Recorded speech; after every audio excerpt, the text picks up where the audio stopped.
new Zoom security thing. Okay, very good. Morning, everybody. I'm Wendy Pierce from the Democracy team, and we want to thank you for Zooming in this morning. We're going to have a really jam-packed hour. You hear us say this every week, but we love to see where you each are from across the state, so we hope you will display your location next to your names. Before our speakers get started, I want to briefly mention what's coming up in our next two Monday sessions. And as a reminder, we only have two more sessions left. Next Monday, March 18th, our topic is going to be news literacy. And our speaker is going to be Chelsea Cartwright, who is the director of the Democracy Truth Project for League of Women Voters US. And on Monday, March 25th, our final session is going to be about election security. And our speaker is going to be Garth Fell, who is the Snohomish County Auditor. This morning, we have the good fortune to have several of our league issue chairs joining us. They're going to share legislative highlights from their respective areas. They'll each speak for 5 minutes-ish, since there are going to be quite a few of them. They'll be letting us know things like which key bills passed, which ones didn't, which ones we might see back again next year. Since their time slots have to be so brief, I would ask that any questions for them be put in the chat window today instead of the hand raise, so that the speakers can actually monitor for these as we go along and try to address as many of those as possible. Now I'm going to name our issue chairs who are going to be speakers, and I think I'm going to be naming them in the order that they've selected to go in. So speakers, if you've swapped with each other or anything, you can let us know as we go along. But we're going to start with Heather Kelly, Criminal Justice, then Ann Murphy, Waste Diversion, and then Ann is going to take a second slot right after that, Climate and Energy, and Kate Lunsford, Forests, Catherine All, Education, Jody Disney, Healthcare, Mary Lynn Courtney, Behavioral Healthcare, Karen Tweet, Early Childhood, Janet Hedgepath, Children's Services, and Cindy Madigan, Elections and Money in Politics. And if any of the speakers want to include a visual component, please feel free to use the screen share. We can assist you with that if needed. So Heather, I'm going to pass the torch to you, and then you can all each keep it going from there. Take it away. Fabulous. Thanks for the introduction. So high level, criminal justice did not fare well in the short session.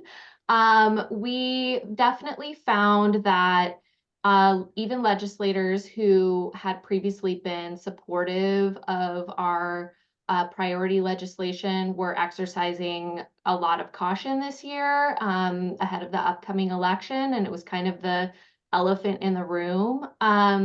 So none of our 10 priority bills passed. Some of them got much farther than we thought they were going to. They got to the opposite house all the way through Ways and Means and then died there. So there was this kind of surge of hope and then last minute frustration. And one of the ways that our group felt that in particular was that we've been working really closely with folks who are currently incarcerated and who have just been released from prison. So many of the bills around resentencing and sentencing reform that would have helped folks on the inside that died at the last minute, definitely, we felt a ripple effect in terms of sort of general motivation and but we are determined to persevere and come back next year. Of course, we have our priority bills were also shared by the Washington Coalition for Police Accountability, and they related to creating an Office of the Independent Prosecutor under the Attorney General.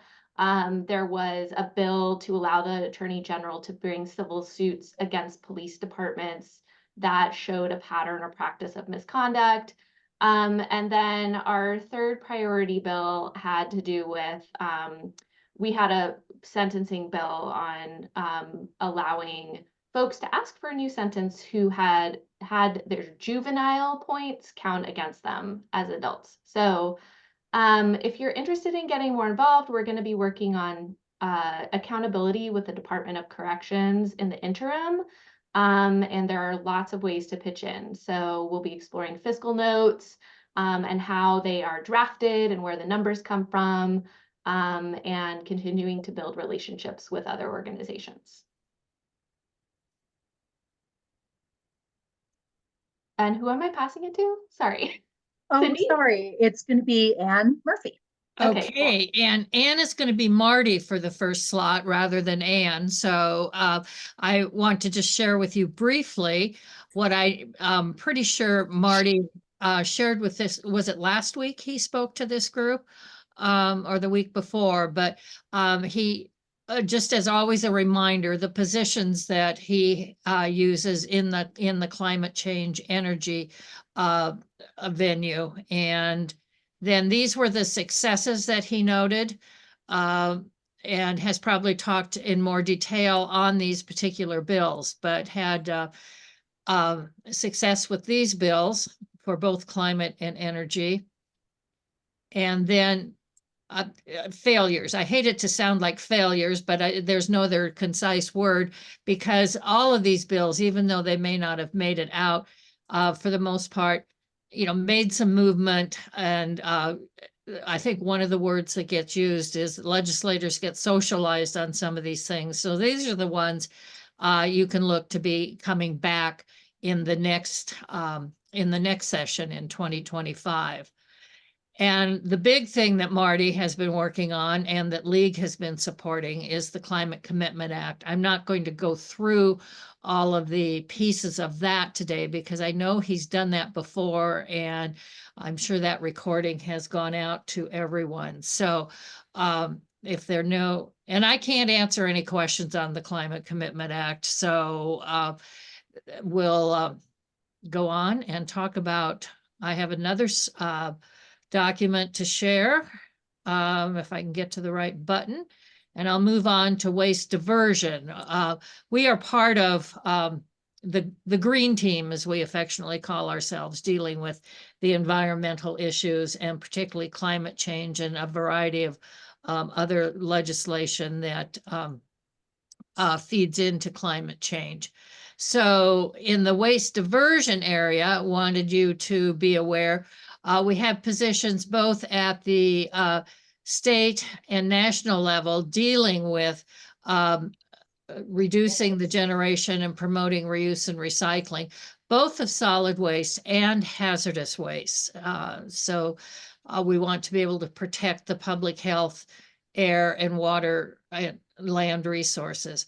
In the state, we also have positions related to the hazardous waste management and then toxins in our homes. So those are the pieces that we act on. And if you want to read positions in more detail, you can go to this link here on our state website that gets you to the various positions.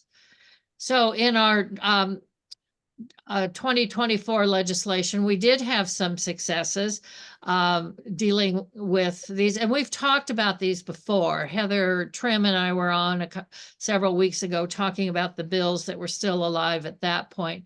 These are the ones that made it across the line: reducing the lead in cookware, providing tools to review the impacts of unlawful solid waste dumping. And this changed up a number of the regulations related with illegal dumping and providing for more funds for education. Reducing the impacts of lighting products. This deals with our mercury lights that, we moved from incandescent to mercury as a energy saving, and then wound up having to deal with the disposal of that. And so those will be phased out as we move into LEDs. And this just extends the program to be able to manage those mercury lights that stay lit for so long. And then the big one that passed for us in this arena was the bill related to managing our organic waste. And in particular, this will set up programs dealing with food waste. So we can look in the future to having more options of getting food waste out of our waste disposal stream. Now, the next bill is one we opposed, and it did not pass, so I consider that a success. So this was a bill that was meant to look like it was improving the recycling. It did not change much, and what it offered was an alternative to the REWRAP Act that did not have that EPR component, the extended producer responsibility component in it.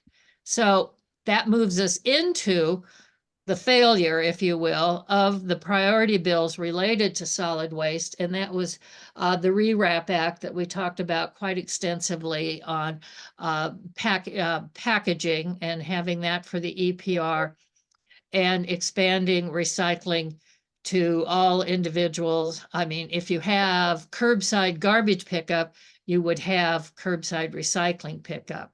And then it was separated out of last year's RAP Act was the bottle bill component. And that was a new and separate bill this year that did not make it either. And this was to establish the deposit return system, very similar to the program that's in Oregon. So you can expect to see these come back next year. So some of the other bills that did not fare well, the Right to Repair Act went through a whole lot of amendments and such, and finally died. And then the CURB Act is this next one, integrating environmental justice considerations. I'm sure we will see that come back. That was also a priority of the Environmental Priorities Coalition, of which League is a member. And then we had a couple of other ones, the refrigerant gases. Marty and I both wound up tracking this one because this one had started out more as a disposal option for refrigerators and refrigerant infrastructure. But it's to capture the gases so that they're not released into the atmosphere. Our biosolids bill almost made it. And I think one of the things that we've noticed this time, there were some bills that almost made it, and you'll hear people talk about, well, we just ran out of time. There were so many bills this year that, in fact, is what happened to bills. They just ran out of time. I wanted to highlight this one because it seems like an odd little bill, but it's concerning the environmental impacts of fashion. And I think we're starting to hear more and more about that when we look at the whole ramification of the impacts of creating fashion and then what happens to those articles of clothing. And we even have a term called fast fashion now, clothes that aren't meant to last at all, and moving on into moving that through our waste stream. So what's next? Of course, in 2024, we have Initiative 2117, which will be on the ballot in November. And this is the one that would repeal the Climate Commitment Act. And here is the website that there's not much on it yet. They're looking to launch the campaign against this initiative sometime very soon. And in fact, Marty is at the board meeting today as our state board is looking how to deal with, how we're going to approach dealing with all of the initiatives. Well, now we're down to 3 that will be on the ballot. And what we will be doing with regard to those initiatives. So in the interim, you as individuals can talk to your legislatures as to what is important to you. And then next year, we can look to reintroduction of the bills in the next session. And on the REWRAP Act, TVW did a great little interview with Representative Berry, who was the prime sponsor of this bill, as to why she thinks it didn't pass this year and her hopes for next year. So this link will be in whatever materials Carol sends out so that you can take a look at that on your own, because I'm sure we don't have time for that. And that's what I have. We will keep bringing bills back. So thank you. And I think I'm passing it to Kate. You are, thank you. Indeed. Thanks. I'm just going to share one slide. I hope.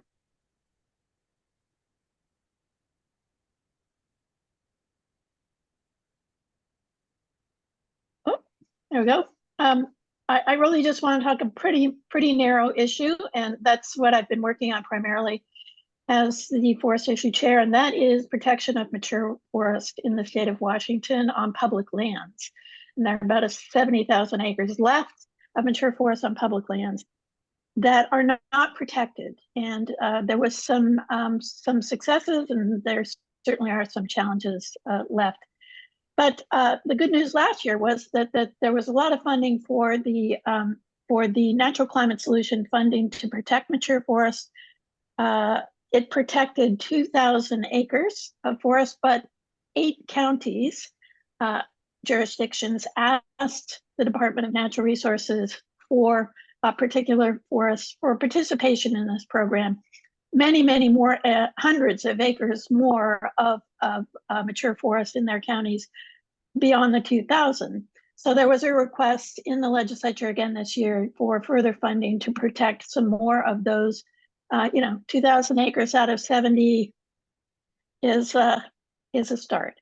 There was some success this year. The legislature approved another $15 million to protect some more mature forests because the county councils asked for that participation. So that is definitely a win-win for the counties. It takes the land out of the DNR uses the funding to buy forest land that is not in their management yet. It takes it out of a commercial forest land and puts it in under DNR management. They look especially for forests that are threatened with conversion into housing in the wildlife urban interface area, which is a good thing for the counties, a good thing for all of us. Protection, firefighting, fire danger, but unfortunately, the DNR put in a condition on this funding that would not permit the protection of mature forests that already had a forest practice application put on them. And that leaves all of the forests that are up for logging, for auction, for logging, still vulnerable. And so we are continuing to work very hard to encourage our county councils to contact the Board of Natural Resources and ask that those counties be taken off the timber sale auction dates. There's one particularly in Snohomish County that is on a very steep slope above the Stillaguamish River, just down the road from Oso landslide. But it has old growth in it, and the DNR took some of the old growth out, but there is still quite a bit of old growth and many trees that are approaching old growth. So we are working hard to get the community and our local jurisdiction here in Snohomish County and our state community to contact the Board of Natural Resources to cancel that timber sale. There was another win, really a wonderful win for the trust land transfer for a program, which is another way for the DNR to take less productive areas in under their management and put it into permanent preservation and use the funding again to buy other working forests that continue to supply the revenue for trust land beneficiaries going forward. So that funding was the initial funding request was for $8 million, but they actually approved a funding request of $10 million. So there will be a link in the wrap-up report of where those trust land transfer parcels are around the state. The only other thing I wanted to mention was that that if your local league is interested in learning how to advocate with your own county council for participation in the Natural Climate Solutions funding to protect mature forests, I would be more than happy to help do that. I've been working here in Snohomish County. We have templates for communication with county council members. We really need these local jurisdictions on our side to help them understand the difference between a plantation forest, as depicted in this slide, and mature forest. There are very, very few of them left, but they provide tremendous ecosystem benefits, carbon sequestration, and biodiversity protection throughout our state, and we should really protect them. So if you're interested in working on that, or just working on forest issues in general, I'd be delighted to talk to you about that. Thanks very much. And I think I am turning it over to Catherine. Yes, thank you, Kate.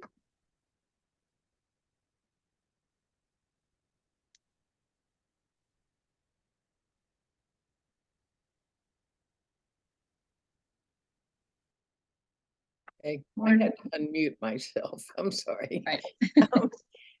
Yeah, I'm feeling a lot of success. Most of our priority bills were passed and are funded in the final budget.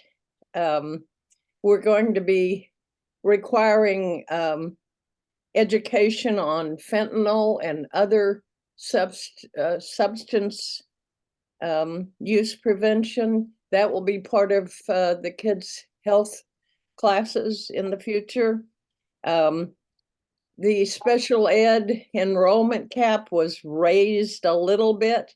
Originally, it was going to be up to 17.25%, but it was lowered to 16% in the final budget. It's not enough, but it's a start. And there's going to be increased funding for para-educators, office support staff, and other instructional aides.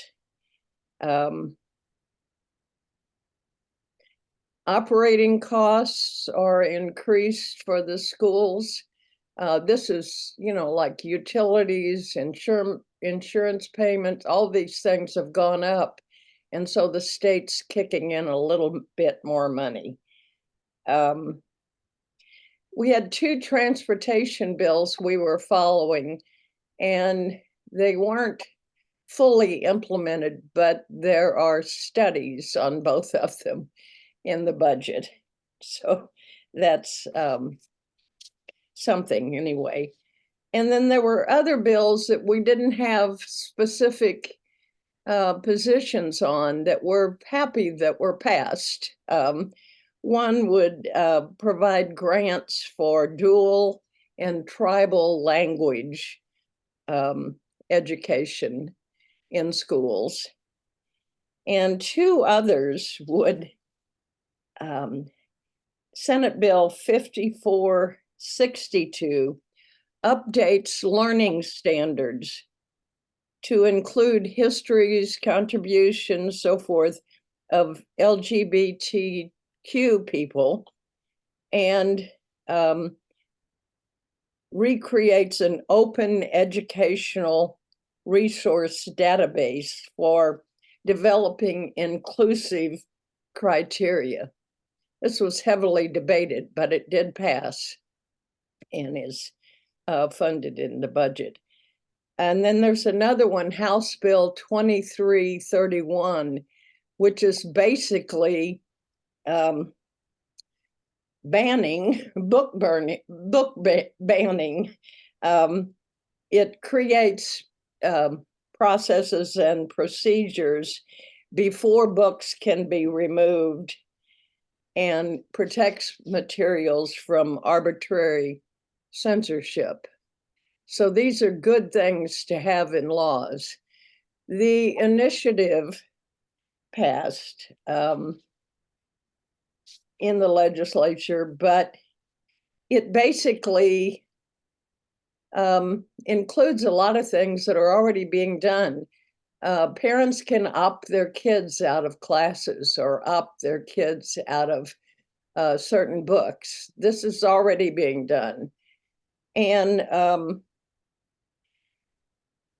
there, part of the initiative says that parents will be told if their kids are using a different gender term in schools. But in this state too, all kids from age 13 up have the right to privacy to their medical records. So this initiative will come back next year, and there will be some minor corrections to the language in it because it's confusing for some people. But I'm feeling pretty good today about more funding for schools. And we need more and more and more. Anyway, thanks. And I Thank don't you. know who I'm passing it to. Well, thank you, Catherine, and I believe you're passing to Jody. Okay, Jody. Good morning. It's good to see everyone. I'd like to first thank you all for being activists. And I would also like to say that almost every bill that has been passed really applies to healthcare as well as your areas. We had I think a good incremental improvement on healthcare in general. A lot of good bills passed, and I'll drop my bill page in the chat for you. The most relevant ones for me were 1979, which reduces the cost of inhalers and epinephrine injectors for people to $35 copay. This is a bill that's going to have really widespread implications for people and children. And so I was really pleased to see that move. Also, Senate Bill 5580, which we all talked about as being a kind of a sleeper little bill, but it actually is going to help pregnant people and postpartum people in terms of being able to qualify for Medicaid. So it's going to make a difference there, and also provide a nice, I'm not sure if there was adequate funding for this, but to have at least a pilot program looking at a program for women who have a substance use disorder, who are pregnant and in the hospital setting, and then postpartum, increasing the length of time they can receive postpartum follow-up and care for their babies. So that's a big bill. Senate Bill 5986, protecting consumers from out-of-network healthcare service charges, mostly applying to ambulance billing. You know, as we know, that's a huge issue for people, huge bills. So there's a little concern with the amount of money that the balance billing is going to end up being. But anyway, it's progress. The other bills that, of course, we all worked really hard on were our 5241 COCA bill. And like everyone has said here, sometimes, as you remember from the dental therapy bill and also the death with dignity and medical aid in dying bill, these things take a long time for legislators to get comfortable with, to really understand. So I see 5241 coming back next year. That bill is going to need a new sponsor, a new champion, because Emily Randall will be moving most probably off to other horizons. So it's going to need some push, but I see it coming back. Also, Senate Joint Memorial 8006 for universal health care. This moved farther than we all expected it to do. And part of that was a push that we all did before session last year to really let Speaker Jenkins know that we wanted to see this bill pulled in and moved. And it did really well. So I think next year it'll move forward And although it's a memorial, it is significant, and other states can use this as a model to help move healthcare, or at least the awareness of the public's interest in universal healthcare. So I will drop this information in the chat, and it was a very disappointing session in many ways for me personally, but we made incremental progress in healthcare, and that's always good.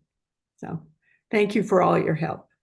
And I believe I'm passing this on to Mary Lynn. Thanks, Jody.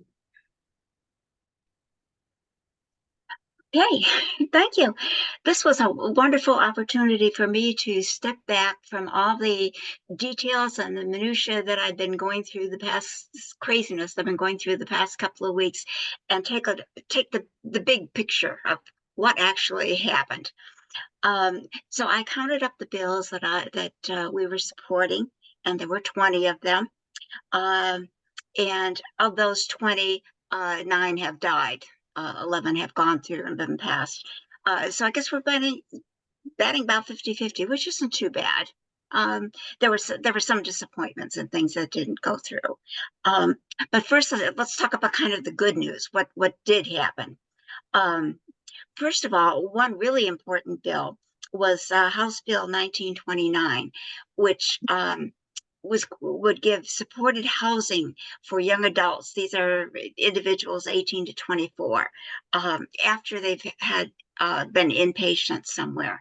And instead of just kind of dropping them out into the community, and sometimes with no support, which is not what they need at that point.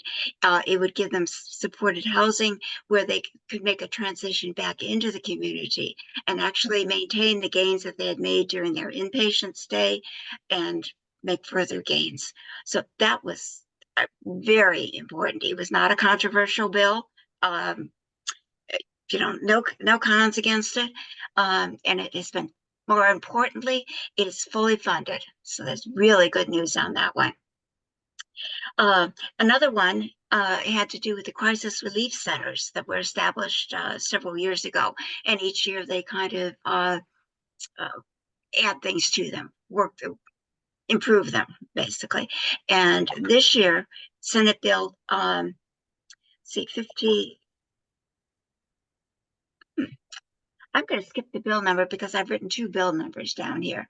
Oh, no, sorry. It's 5853. This is the Crisis Relief Center for minors. They're going to establish a similar center separate from the one for adults, but Crisis Relief Center. These are the short term, the 23-hour, less than a day, just enough time to get for everybody calm down, think about it, and plan for the next step. So this is now going to be available for minors. These are people ages 13 to 18, a really critical age group. But adolescence is hard, and sometimes you just have a chance to step back and think about it. It's really important. Again, that was almost unanimous. Unanimous in the House. Only 4 people voted against it in the Senate, and it is funded. It's very important to have that funded. And then Senate Bill 6251, which coordinates the behavioral response regionally, the behavioral response agencies and services, which is important. It's good to have all these things, but they need to be coordinated so that there's no holes left in it. Everybody has, all the services are needed, and everybody knows what services are available and how to contact them. And again, that passed unanimously. That was not a controversial bill at all. The legislature generally has been very supportive of behavioral health during this session. There were several bills dealing with workforce issues with behavioral health, which is a constant problem. It has been a problem for years, long before COVID, got worse with COVID, has not improved much after COVID. There are not enough behavioral health workers, providers to deal with the needs of the community. And there were basically three that address this, in addition to others that have been addressed, other areas that have been addressed last year. This year, there's House Bill 1939, the Social Work Compact, that will make it easier for social workers in the surrounding states to work in other states. It does not actually go into effect until the compact is established. Several states have to join it before it actually happens. But Washington State will be a part of it when it does. Really important, particularly for military spouses who move frequently, often every 2 years, and have to try to get, again, licensed in a new state. Another one is House Bill 1946.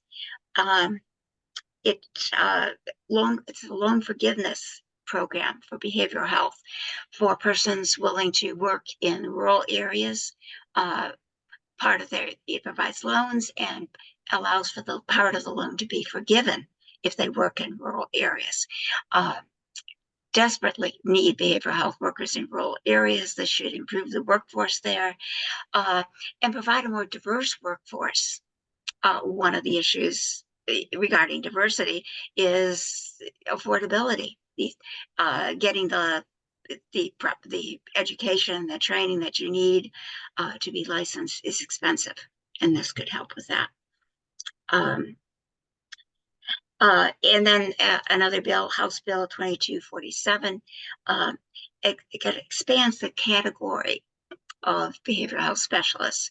One in particular, psychologists, prior to this, needed to have a PhD in order to build insurance companies.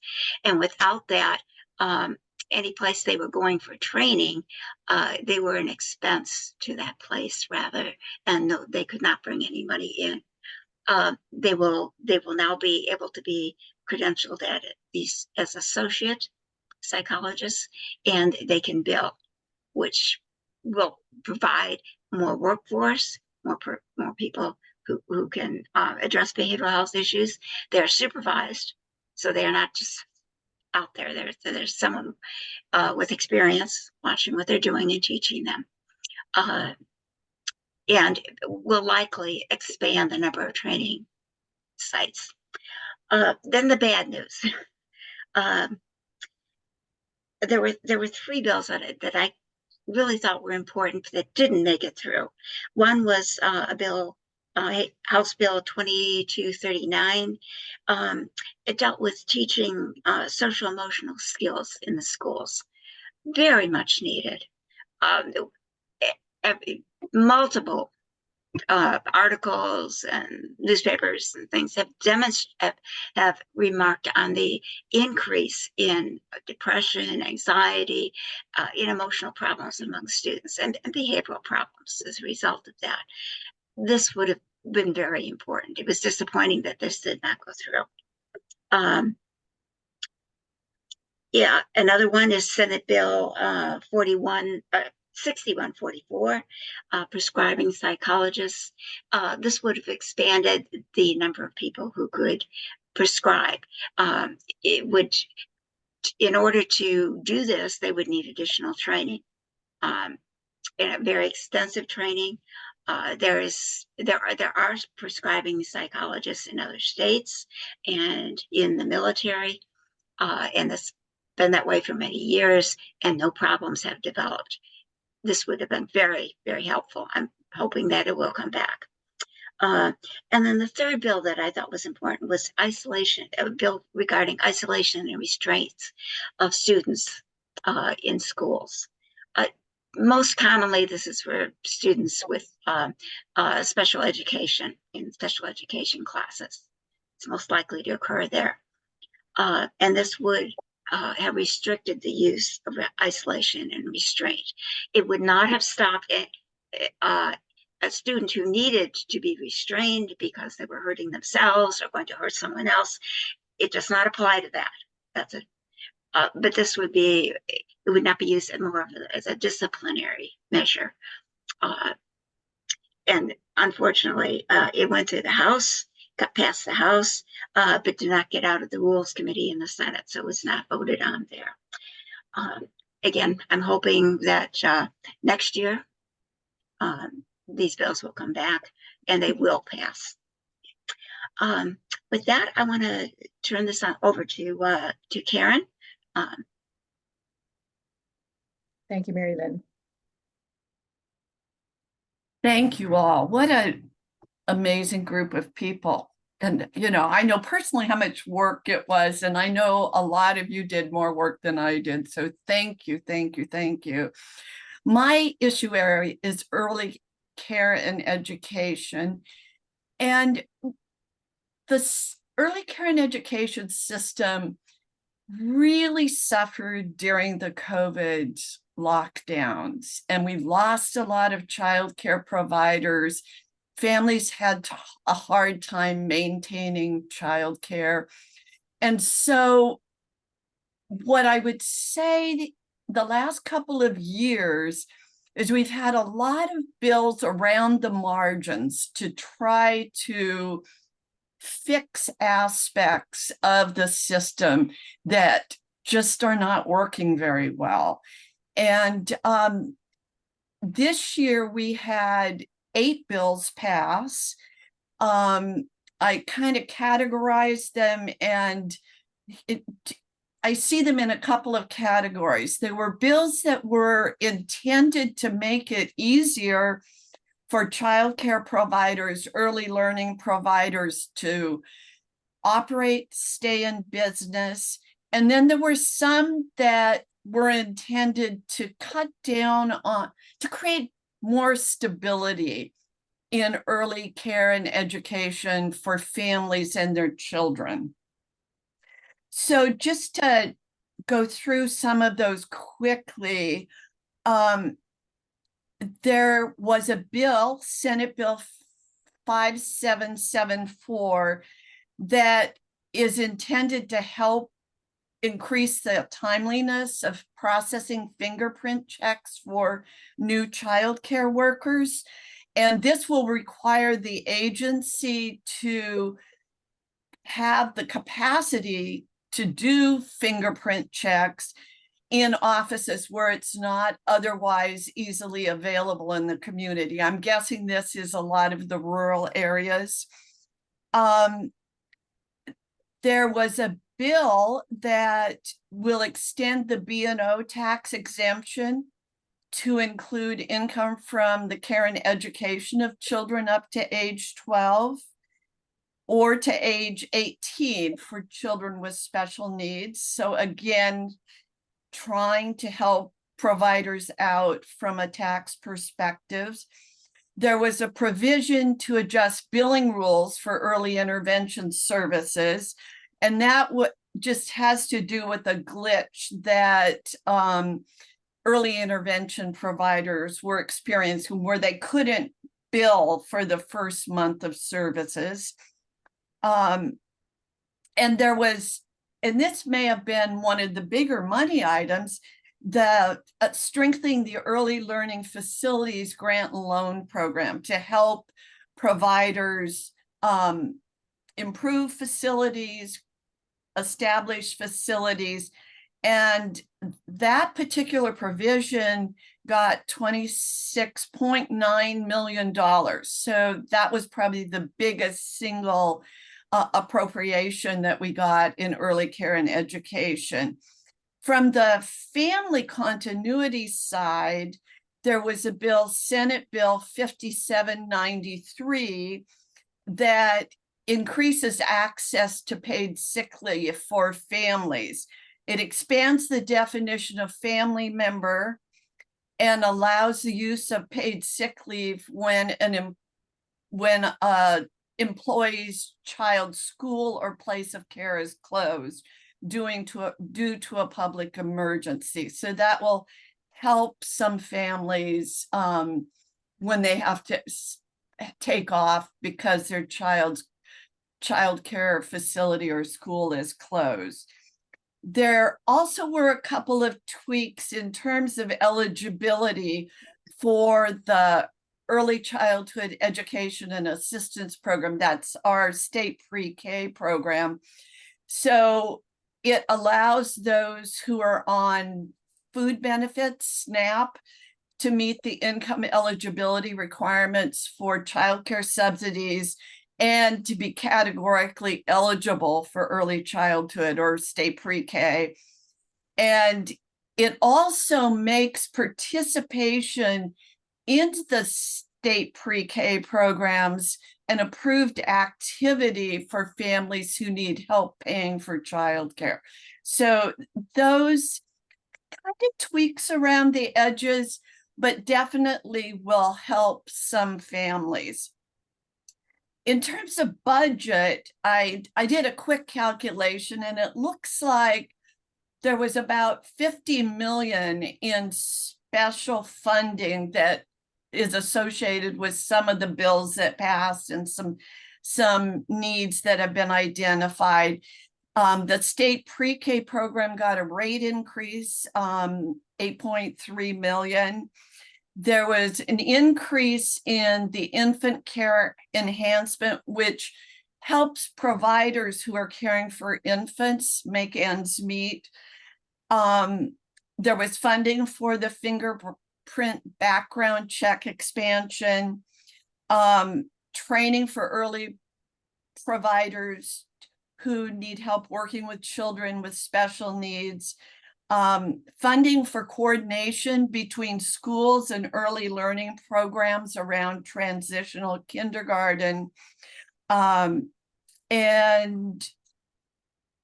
an expansion of infant and early mental health consultation, and funding for contracted professional development support for childcare providers. So again, nothing real major, but some really positive things happened this session. On the horizon, you probably know that the capital gains tax provides funding for early learning and for school construction. The first 500 million goes into early learning.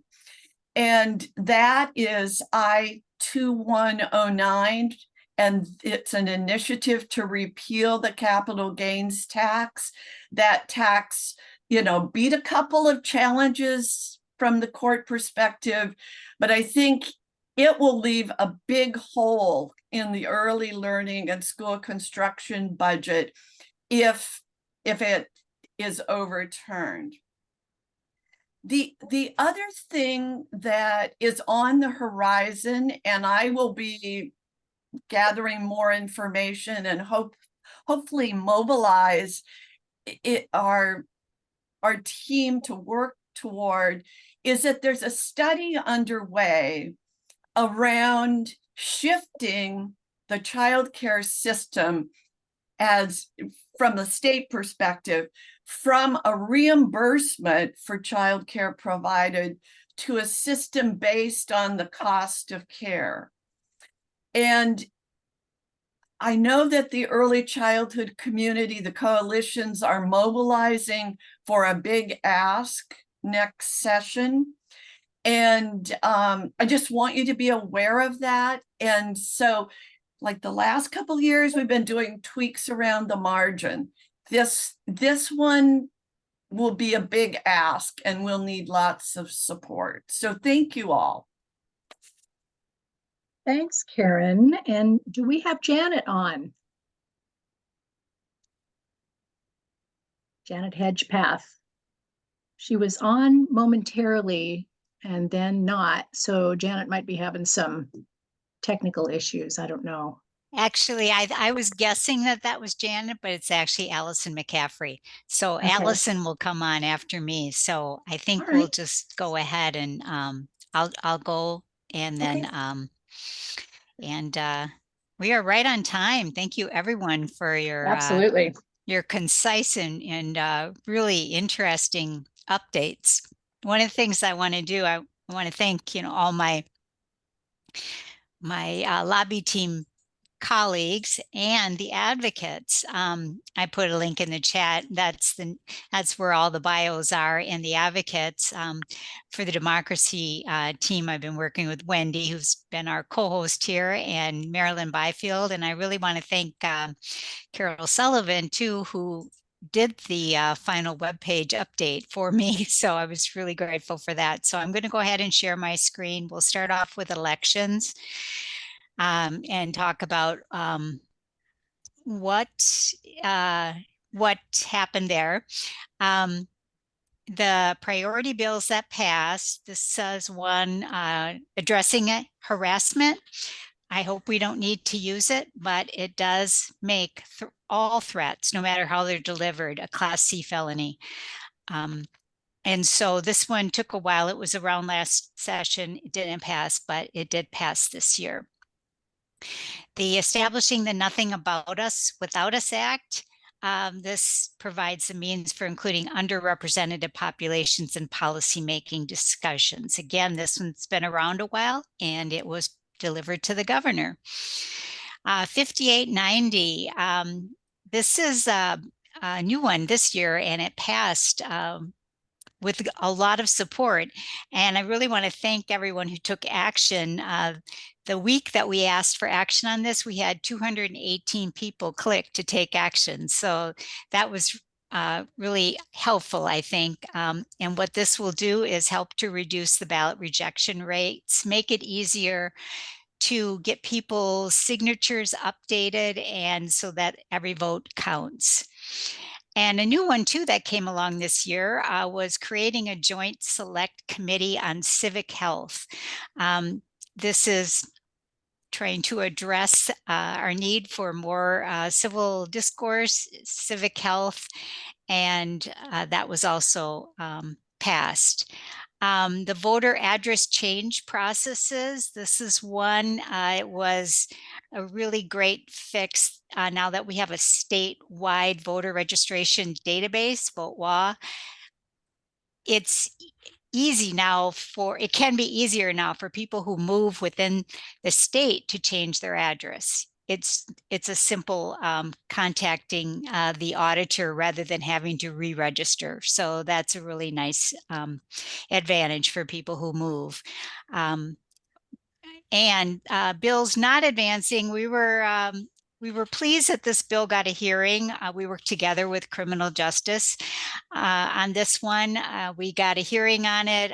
Didn't advance, but it will be back next year. We really believe that voting is a fundamental right, no matter where you live. And if you're a citizen, you should be able to vote. And the other bill that we were hoping for, this one's been around for, I don't know, 6 or 7 years. It definitely is making every year a little more progress. This is the Voting Voices Act, which would allow local jurisdictions, if they choose, to adopt ranked choice voting.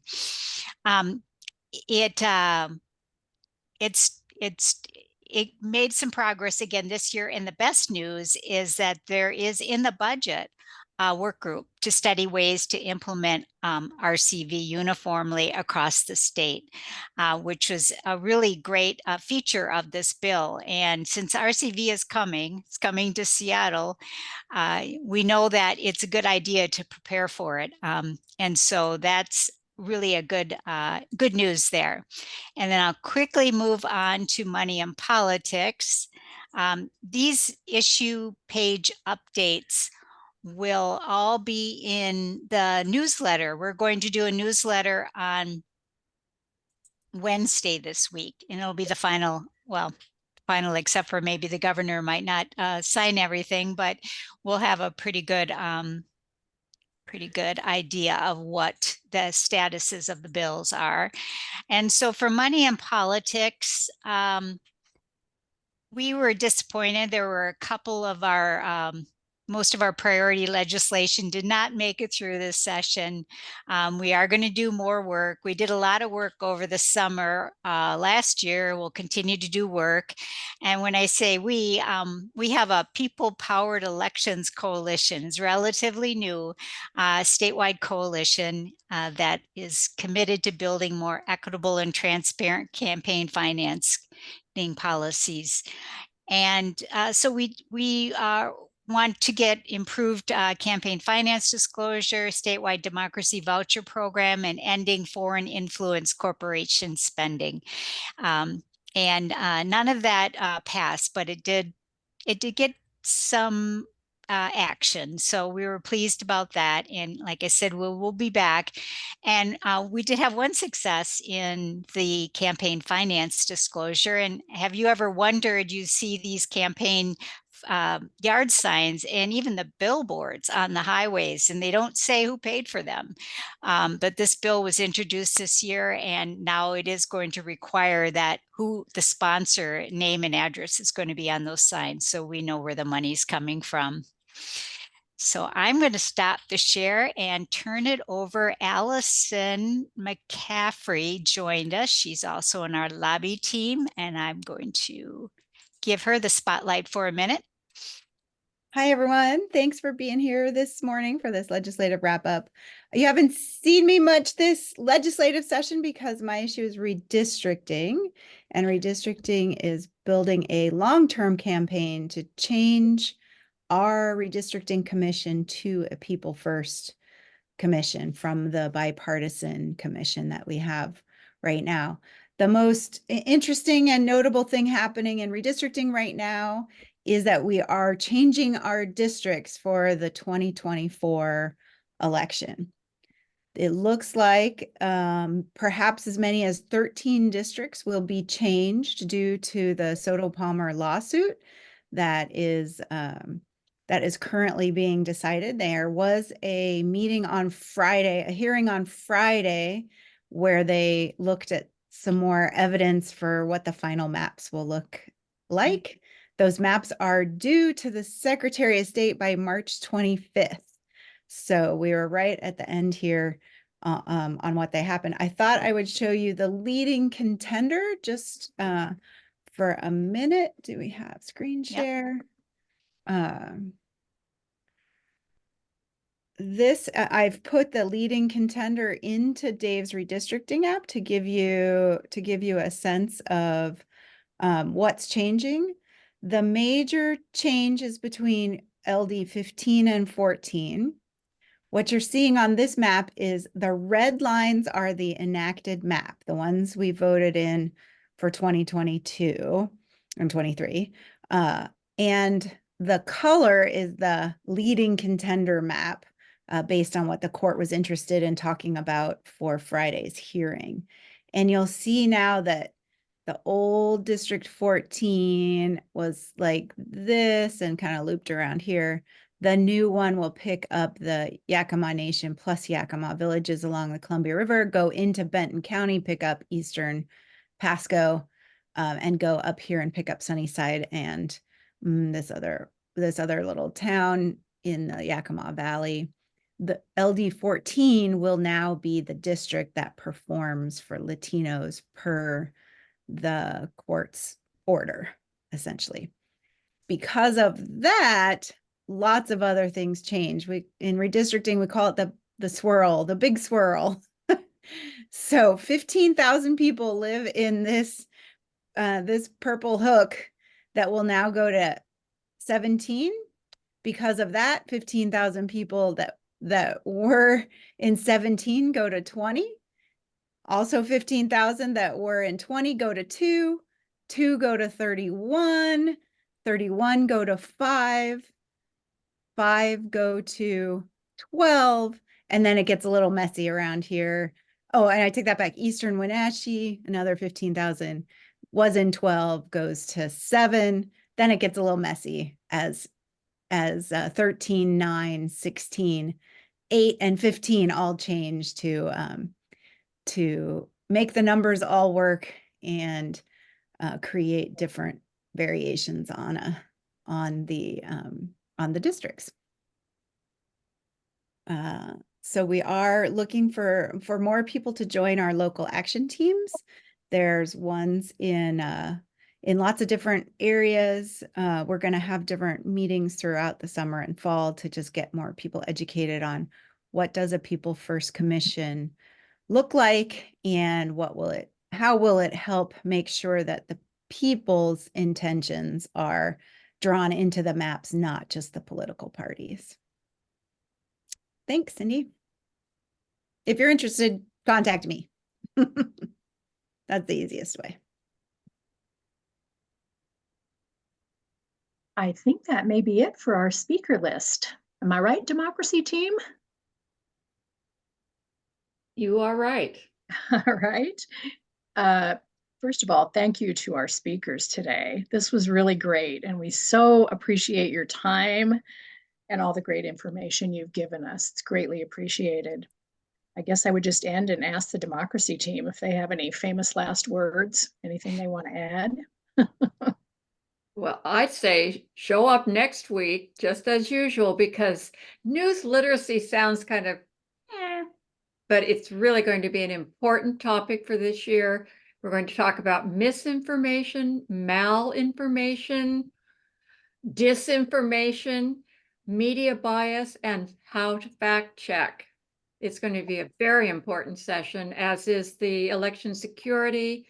What happens to your ballot once it leaves your hand and you put it in the mailbox or the secure ballot box? And Auditor Garth Fell has a really good presentation that shows exactly what happens and all the protocols, the fancy ones and the not so fancy ones, like just coloring bins different colors, red or blue, for the ballots that are coming in now in this presidential primary. And that's all I would say. Just keep on 2 more weeks. Hang in there with us. Thanks, Carol. And I'll stop recording. We're at time, so Yeah. thanks Thank you again, everybody. all. Hope to see you next week.